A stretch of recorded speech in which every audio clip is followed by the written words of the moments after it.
For the final worked example of the mechanics module, we're going to use everything we've learned so far. The question here is, how high should you start in a kart in a Luna Park to make a looping? So suppose you're in a little train on a track that's going to make a loop. How high should the train start such that it actually completes the loop? We're going to ask for the minimum height and also see if it's possible to do a higher height or whether that would not work at all. So naively, you might think that, well, if we want to make the loop, also first, as usual, let's sketch the situation. So we're going to be on a track, and that track is going to make a looping, which of course should be a circle. I'm not very good at drawing circles. And then it should continue.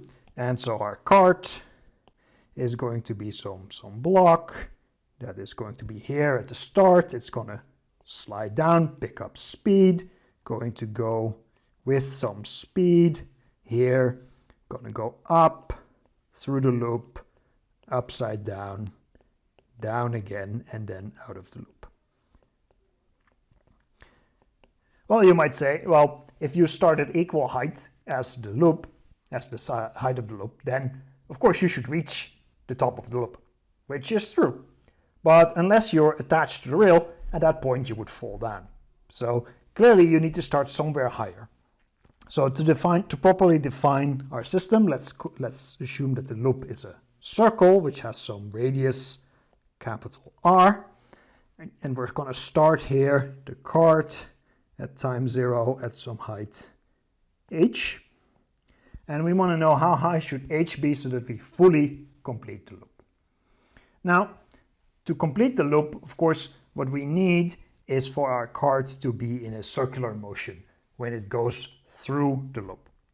So what we need is that at the top of the circular motion, the forces on the kart, right? So in this top situation, it should be in a circular motion.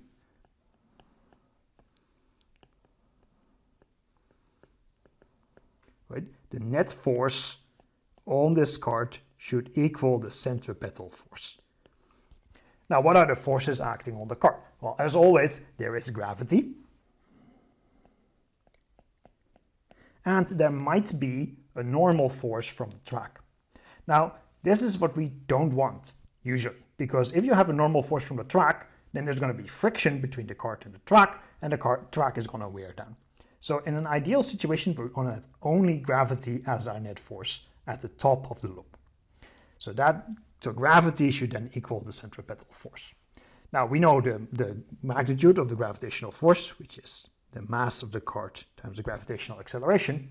And we also know the magnitude of the centripetal force, which is the mass times the velocity squared divided by the radius of our circle.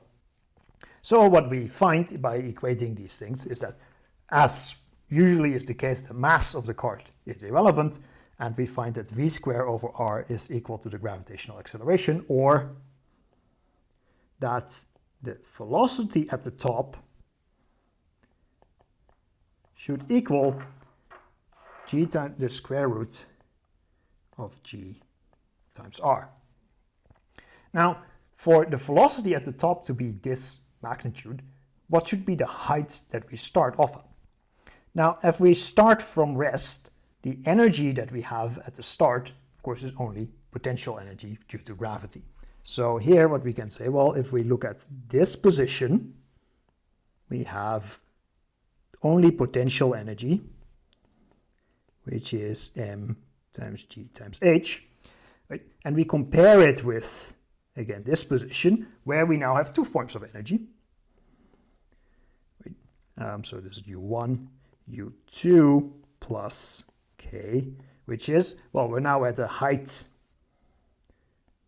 of 2 times the radius, plus we have a kinetic energy given by half of the mass times the velocity at the top squared. Now, again, the mass is going to drop out, and we can substitute the velocity at the top that we've just calculated. So what we find is that g times h equals 2g times r plus a half times, well, we have the square root of gr squared, so that's a half times g times r. And again, also the gravitational acceleration is going to drop out. And what we're left with is that the height should be 5/2 the radius of the loop. And we see that it doesn't matter whether we're on Earth or on the moon, the height should be the same. So, as per usual, we check if our answer makes sense in two ways. One way is, do the units work out? Well, on the left-hand side we have a height, which we measure in meters. On the right-hand side we have a radius of the loop, which we also measure in meters. So yes, the units work out.